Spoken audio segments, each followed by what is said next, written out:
തൃശൂർ പൂരം കലക്കലിൽ തിരുവമ്പാടി ദേവസ്വത്തിനും പോലീസിനുമെതിരെ രൂക്ഷ വിമർശനമുയർത്തി കൊച്ചിൻ ദേവസ്വം ബോർഡിന്റെ report.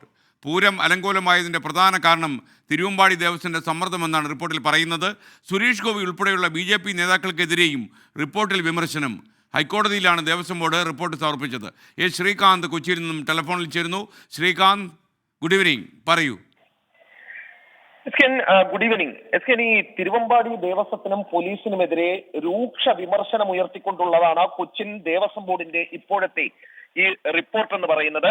ഹൈക്കോടതിയിലാണ് board report സമർപ്പിച്ചത്. പൂരം അലങ്കോലമായതിന്റെ പ്രധാന കാരണം തിരുവമ്പാടി ദേവസ്വത്തിന്റെ ആശാസ്യമല്ലാത്ത സമ്മർദ്ദം ആണ് എന്ന് ഈ റിപ്പോർട്ടിൽ പറയുന്നു. സുരേഷ് ഉൾപ്പെടെയുള്ള BJP നേതാക്കൾക്കെതിരെ വിമർശനമുണ്ട് എന്നുള്ളതാണ് പ്രധാനപ്പെട്ട കാര്യം.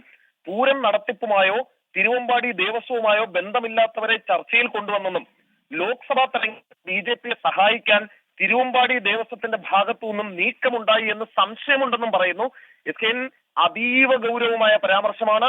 വരും ദിവസങ്ങളിൽ വലിയ ചർച്ചകൾക്കും വിവാദങ്ങൾക്കും വഴിവെച്ചേക്കാവുന്ന പരാമർശമാണ് ഇത്. പൂരം അലങ്കോലമായി എന്ന് സുരേഷ് ഗോപി പ്രചരിപ്പിച്ചെന്നും താൻ ഇടപെട്ട് എല്ലാം ശരിയാക്കി എന്ന അസത്യ വാർത്ത സുരേഷ് ഗോപിയുടെ ഭാഗത്തു നിന്നും ഉണ്ടായെന്നും റിപ്പോർട്ട് പറയുന്നു. റിപ്പോർട്ട് കോടതിയുടെ പക്കലുണ്ട്. ഇനി അത് കോടതി പരിശോധിക്കും. ശേഷം വാദമുഖങ്ങളിലേക്ക് നീങ്ങും. ഒരു കാര്യം ഉറപ്പിച്ചു പറയാം, വരും ദിവസങ്ങളിലെ വിവാദങ്ങളിൽ ഈ പൂരവുമായി ബന്ധപ്പെട്ട ഈ വാർത്ത, ഈ റിപ്പോർട്ട് ഇടം പിടിക്കും.